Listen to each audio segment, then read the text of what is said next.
Adam, the first projects you started with, what did they look like? Can you just give me an idea of, how complex were they? The first one was way too complex.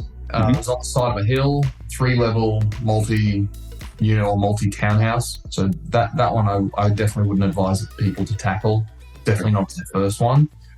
So was that a reno or was that a build? It was both. So there were 2 houses to renovate.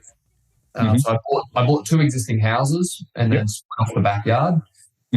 There were 3 properties to be built in the back, so 3 by 3 levels, and the car garage on 2 of them was in the middle level.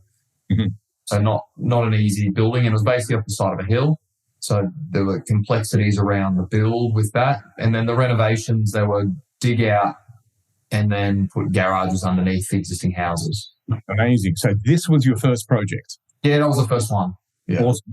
Give us an idea on the purchase, what you spent on it, and then at the end, what did you sell it for? Bought it for 1.1. Yep. So I was 22. Did this program. 3 months later, I buy this property for just over $1 million. I got the vendor, the owner of the property, to leave in $300,000. So he basically put in the deposit. Yep. And then I had another investor put up the other $300,000. And then so I spent the first $300,000 on renovating the first couple of homes, then getting it revalued. Plus we also split the title. So split the title, added value, and then sold off one of the houses, rolled that capital in to do the build. And look, I can't remember all the costs because it was a long time ago. Yep.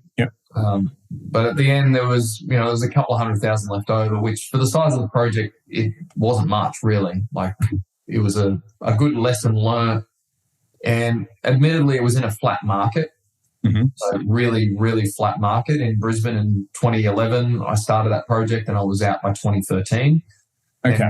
And that was just when the market, so I literally got out at the worst time because then the market exploded from 2013 to 16. Okay. Not as good as Sydney, but one of those properties resold within 12 months after I sold it for an extra 100,000, I think it was. Okay. So I probably could have cleaned up, could have made an extra 500. There were 5 properties, could have made an extra 500,000. Yeah. If you knew, right? Well, yeah, I did want to keep some of them, and I actually contemplated keeping a couple, and then I just decided, I'm just going to sell them and I'll do another project. But yeah, in hindsight, I should have really kept at least a couple of them, rolled the equity, and held them. And at the time, they were positively geared, or at least neutral. So they would have been fantastic investment properties. I should have.